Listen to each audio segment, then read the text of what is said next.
You're welcome to DBA TV, where we discuss everything international trade. In this series, you are going to be learning about what each of the Nigerian states have to offer as far as export is concerned. You know, I have maintained that Nigerian states are billionaires in dollars and that they can be self-sufficient, but you know, because the number of governors comes in with not the intention of generating income, but with the intention of sharing the money. But in this particular episode, we have put together a series of video for all the Nigerian states from Abia to Zamfara, and this to enable the new governors that are coming in, or the new administration in different states of the country, to be able to take a cue from what we've shared in this video, which, by the way, covers the peculiarity of each state apart from the preamble. It talks about the profile of the profit, of the debt and income of the state. It talks about the potential of the state. It talks about the purchaser of the product the state have to offer, and of course, the exportable product, and also the proposal we have for the state, and how the state can directly profit from exporting raw materials, manufactured goods, solid minerals, and agri commodity. I believe this will be of interest to you and maybe to your governor or to commissioner, whoever it is in your state. Thank you very much for joining. Enjoy yourself as you learn through what maybe your state is what we're looking at today, what Nigerian state have to offer. Happy listening. Thank you very much.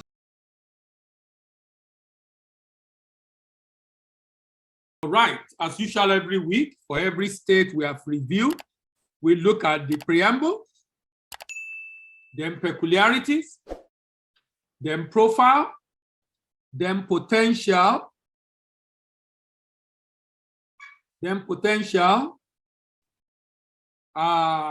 purchasers, proposals, and then the profit. So today we are on to Kogi State, the confluence state. It calls itself confluence of opportunities. Why should Kogi State consider export? Why should Kogi State consider export? To avoid overdependence on federal allocation, to boost the GDP of the state, to create opportunity for SME to grow, to decrease dependence on domestic market, to earn proceeds and grow revenue of the state, to make farming and rural life become more lucrative, to gain global market recognition, global market share and recognition. It can make the state to become home of creativity and innovation. It's an industrialization catalyst for the state. It's a job creation opportunity for the state. It can help the state to know the value of the state competitive advantage over other states in the country. It can make the state to lead the way for other states to follow.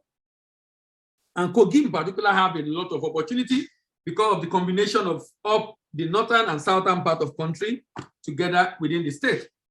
It makes the state to be independent of federal government. There are numerous incentives for exporters in the state.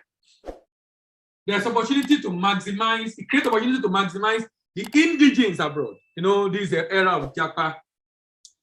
And the indigene of the state abroad can actually help the state to maximize the opportunity for export available in the state. It's a poverty eradication in the state, make the state to quit the lead of state developing on wasting assets like oil. It helps the state to revive the economy, slow down rural and urban migration in the state. That's free opportunity for exporters in the state.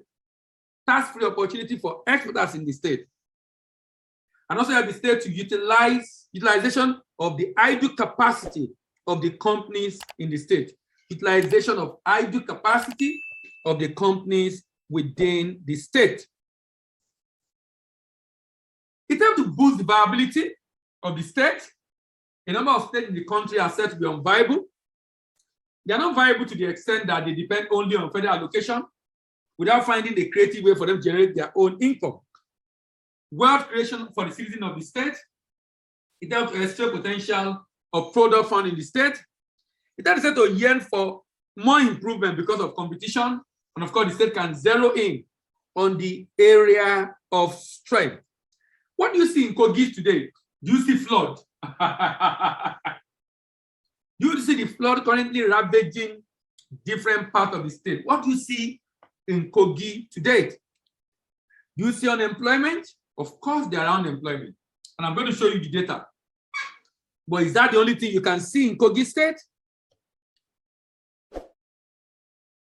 Do you see poverty? Of course, there are poverty.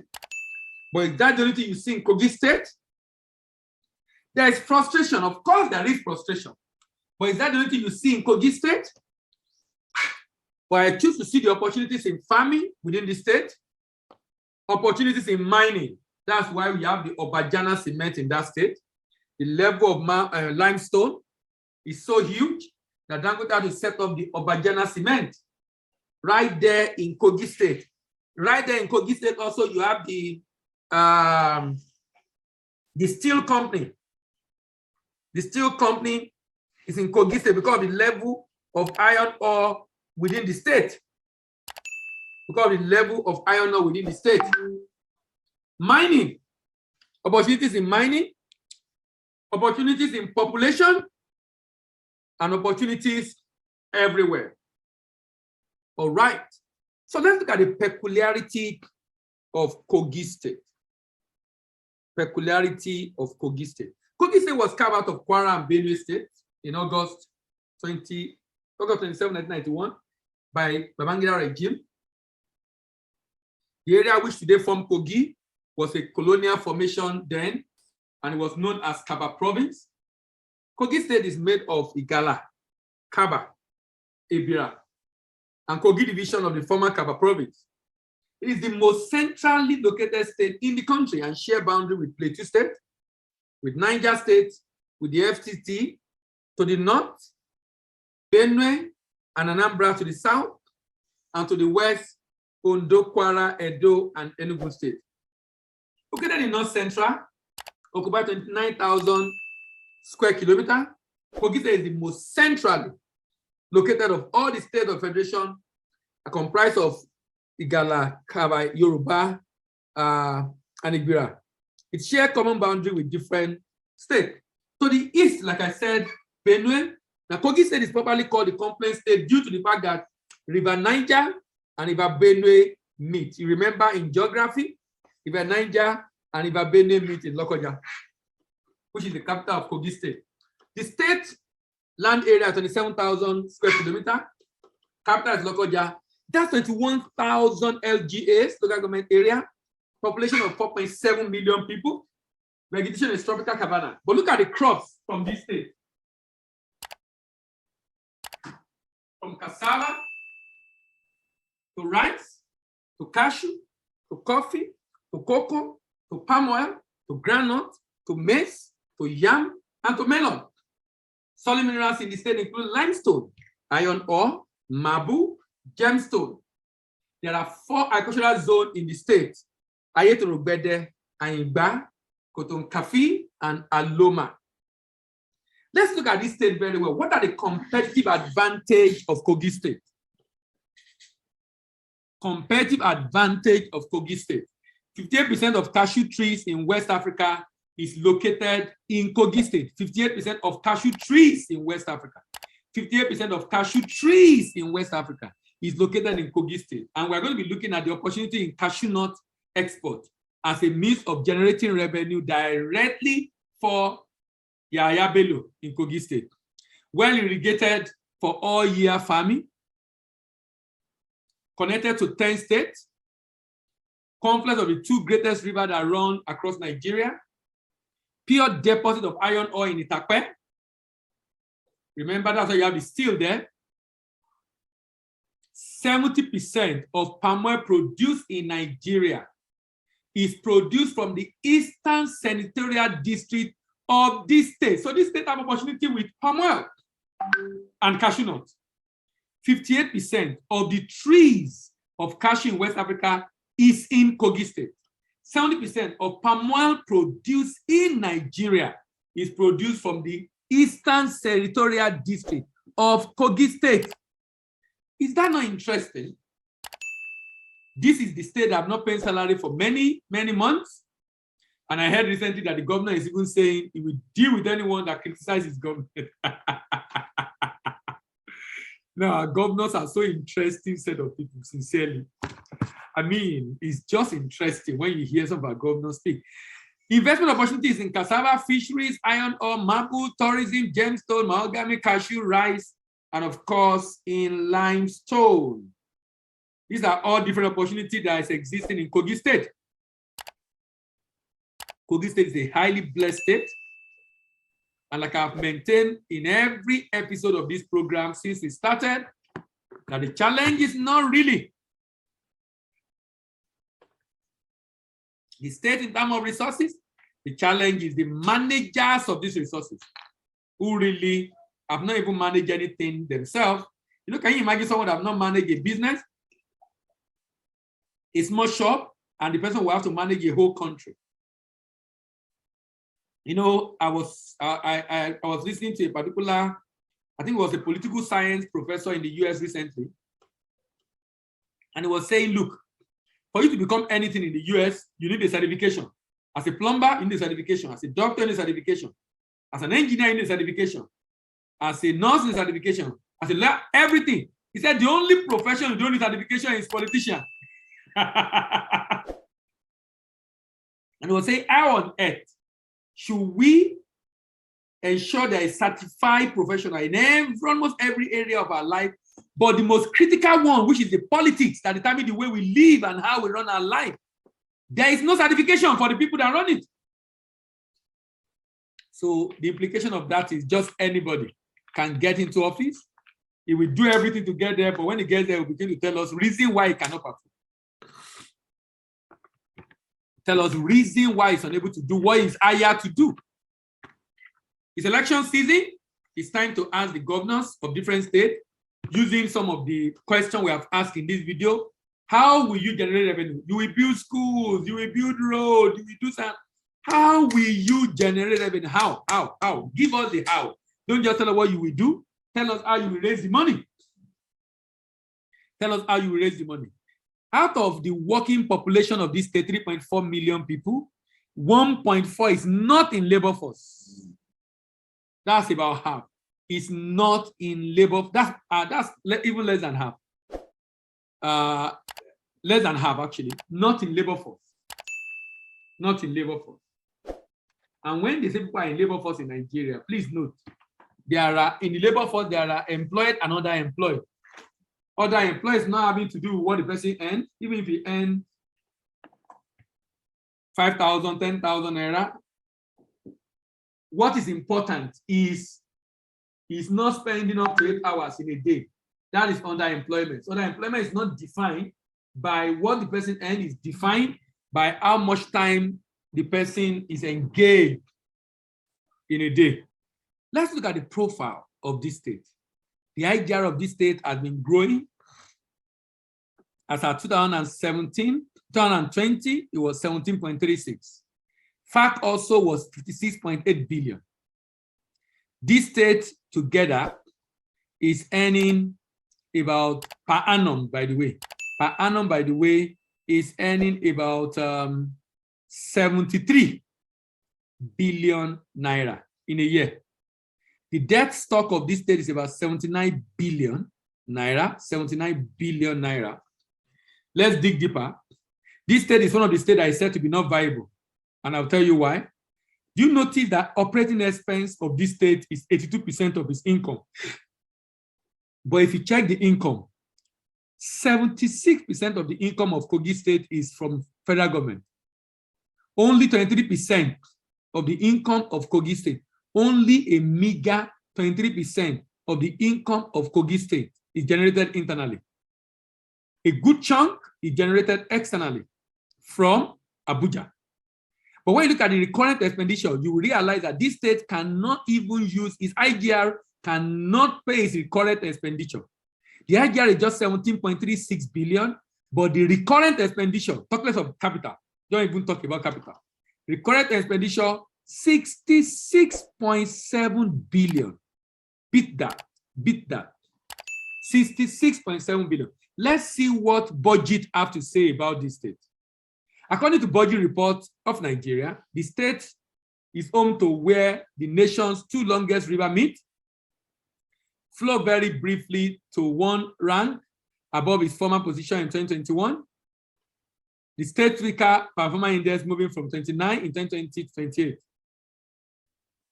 Total recurrent expenditure fell to 94, from 94 to 70 during the COVID period, largest reduction in recurrent expenditure.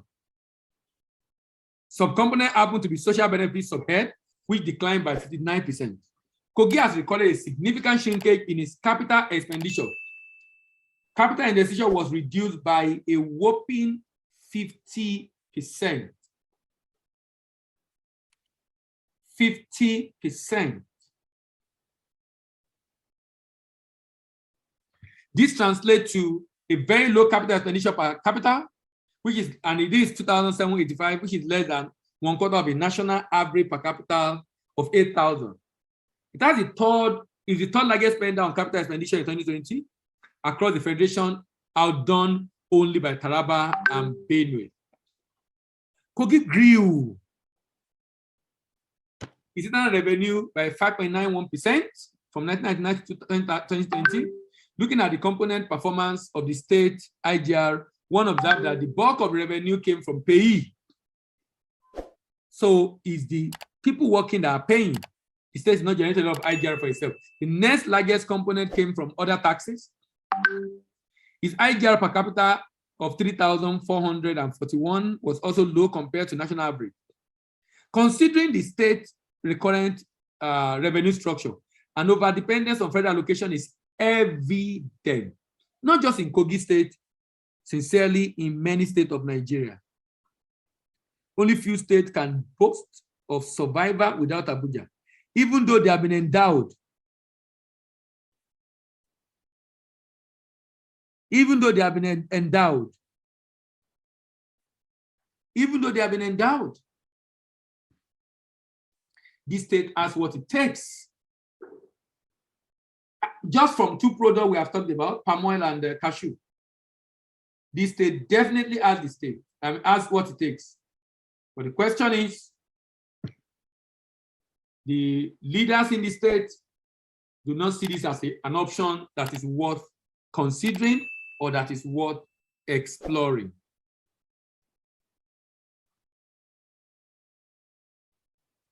This is unsafe fiscal position of the state and shows that Kogi has a lot of leeway to improve its revenue by only reducing its dependence, but also not only reducing its dependence on federal allocation, but also expanding its fiscal space for capital and social sector projects. The state debt profile is intriguing as debt stock had a year-on-year increase of by 49% from 94 in 2008 to 141 in 2019, but then shrank by 43% from 141 in 2019 to 79 in 2020. All right, potential. The majority of the people of this state are farmers. The state is blessed with suitable ecological and climatic conditions. I'm not sure this statement is correct again in the light of the ecological challenges that Kogi is currently facing with massive floods, sacking people from their homes and offices in Kogi State. It is therefore suitable to produce natural agricultural products, including yam, cassava, soya beans, cocoyam, maize, millet, rice, guinea corn, palm produce, and others. The state's rich agricultural endowment is reflected in the capacity to also produce cash crop like coffee, like cashew, and like cocoa. So the state has the capacity to produce cash crops and be able to generate its own revenue. Kogi State is blessed with strategic minerals. These include iron ore, mica, marble, limestone, coal. Coal, iron, and limestone are huge in Kogi State. Coal, iron, and limestone are huge in Kogi State. Coal, limestone, and iron are huge in Kogi State.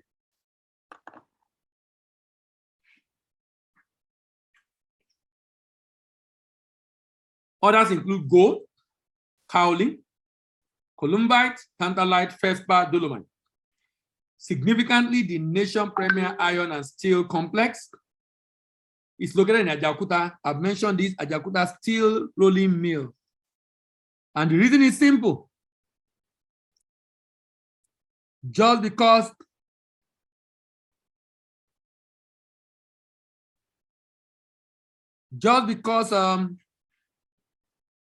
this state is strategic. Industrially, Kogi State is an investor haven. The state has a number of industrial ventures like Ajaokuta Iron and Steel, Jakura Mabu, Valley Food, Mopa Okura Sawmill, Ida Ceramic, Oil Palm Company, Nigeria Iron Manufacturing Company, and the Obajana Cement. Limestone marble deposits are found in Ajaokuta, Jakura, Ososo, Osara, Cassiterite, Columbite, and Tantalite are found in Igbe. Gold is found in Sonlu in East Yoruba local government area, while iron ore can be found in Itakwe. Okay.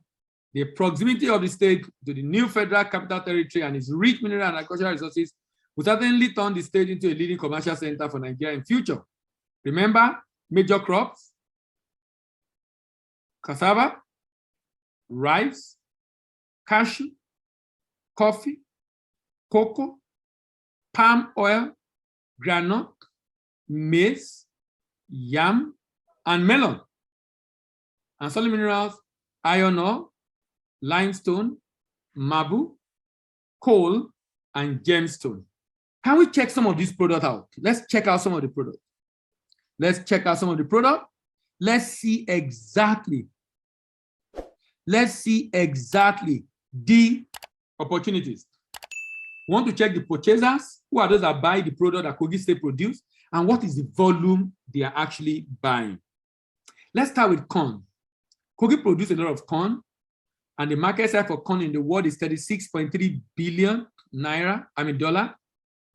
And there's a huge market in Europe, huge market in Asia, huge market in North America, and even in Africa. In Africa, the demand is 3.73 billion, from Egypt to Algeria to Tunisia to South Africa and to Morocco. Let's see another product. It's called groundnut, peanut.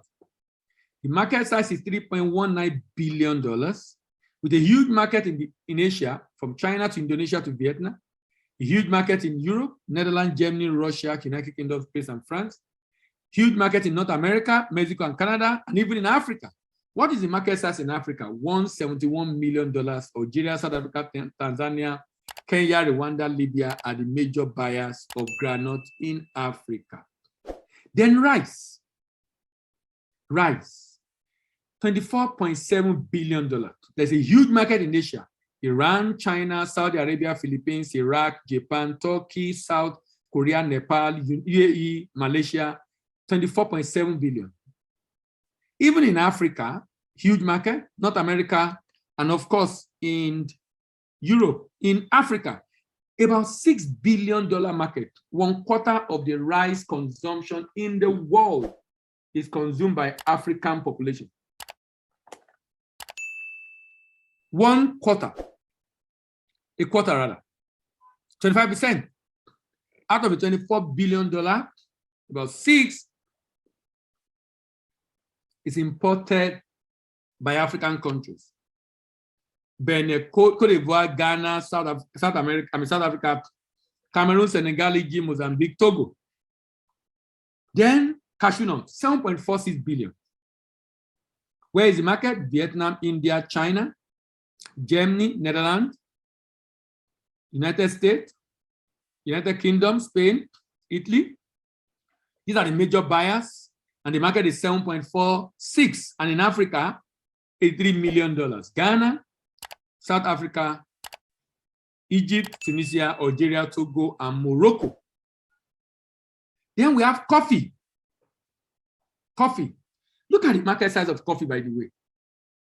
$30 billion. $30 billion. $30 billion. A major market is in Europe: Belgium, Spain, Netherlands, France, Italy, United Kingdom, then United States, Canada, Japan. In Africa, you have $639 million. Algeria, Egypt, Morocco, South Africa, Tunisia, Libya. And lastly, before we move on to proposal that I have for Kogi State Governor, Netherlands, Germany, Belgium, France, Spain, Italy, Malaysia, Indonesia, Singapore, Japan, Turkey, and United States buying 9.5 billion. You will notice African demand is very low because Africa is producing. People importing in Africa are importing from other African countries because Africa actually provide about 75% of the market supply is from African countries alone. $54.2 million. $54.2 million. Cocoa beans. And I'm happy to announce to you that AFCFTA, that we've been doing a lot of seminar on AFCFTA for 2 years now, for more than 2 years actually. I mean, like 2.5 years. We started sometimes mid-COVID.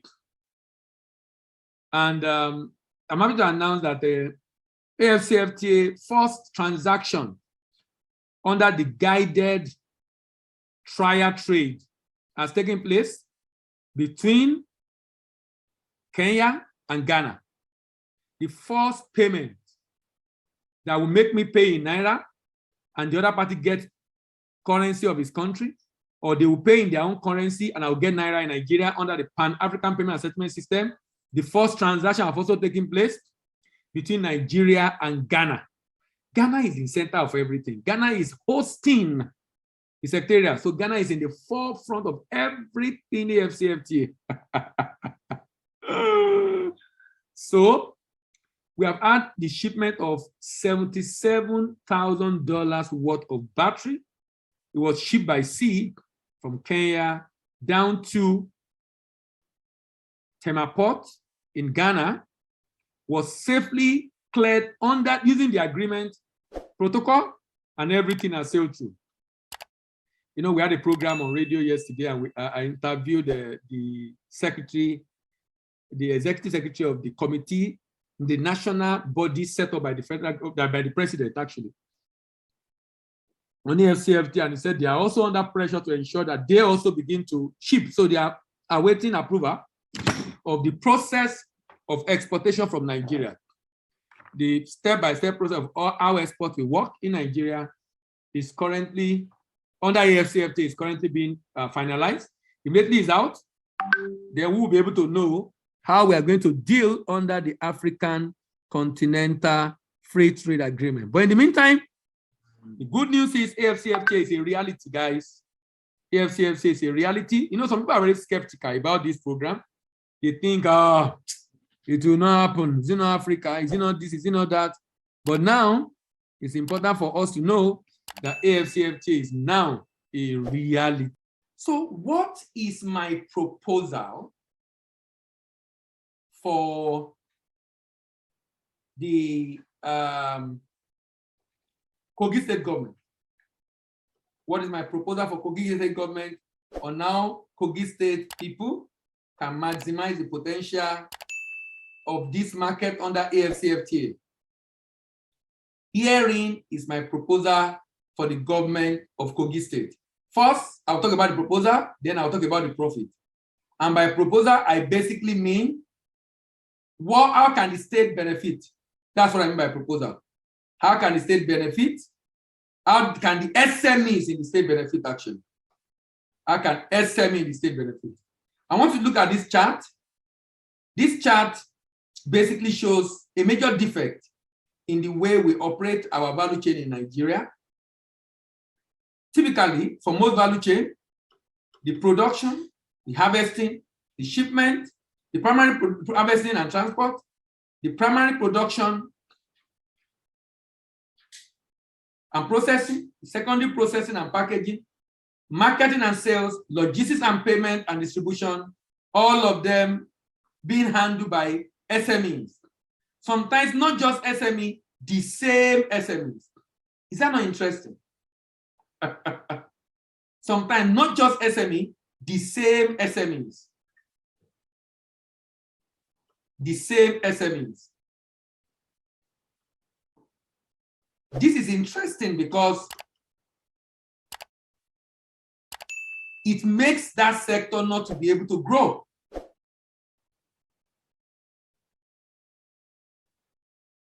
It makes that sector not to be able to grow.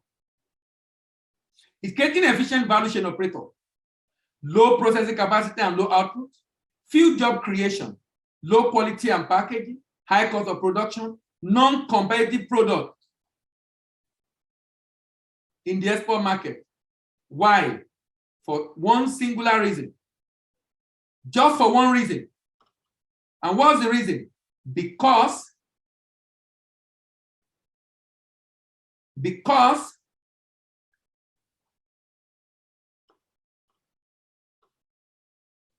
SMEs are the operators.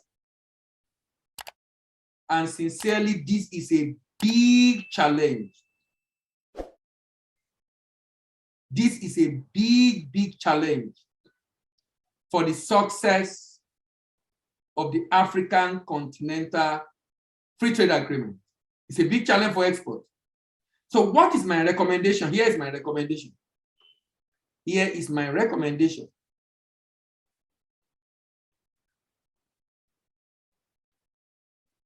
Can you see right there in between a large corporate?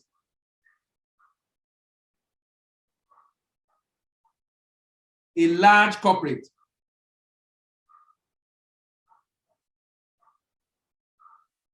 What this does basically is that it makes it easy for the value addition leg. While we are creating job on one hand, it makes it easy for the value addition leg. The value addition leg. Because the SME does not have to worry about NAFTA, processing, power, because there's a large corporate who will collect from SME2. SME2 buy raw material from SME1, give it to the large corporate to process, and it comes back and pick finished goods. Efficient value chain operator, high processing capacity and high output, good quality and packaging, low cost of production and commodity product in the export market, increase job creation, decrease inequality, and decrease insecurity. In order to support exporters in this state, Kogi state, to enter export market in Africa, Europe, and America in a secure and sustainable way, the state can do the following: partner with representative at destination to secure, to market and secure contract, set up a warehouse for pickup by wholesaler and retailer at destination, set up an entity, agent or at destination, partner with an independent agent or distributor at destination, organize and sponsor manufacturer for exhibition in the export market. How can the state profit directly, not just earning tax from people doing it successfully? How can the state profit directly?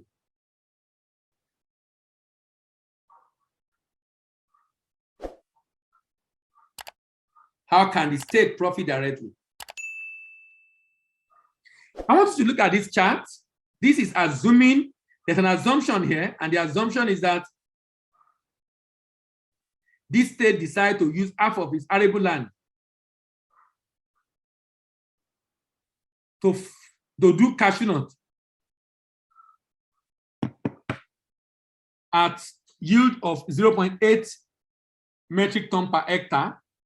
The yield will be about 458,000.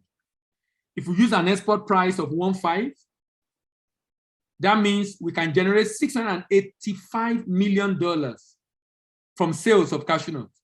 When you deduct the cost of cultivation, the cost of farming, the cost of export, plus the profit of the farmers,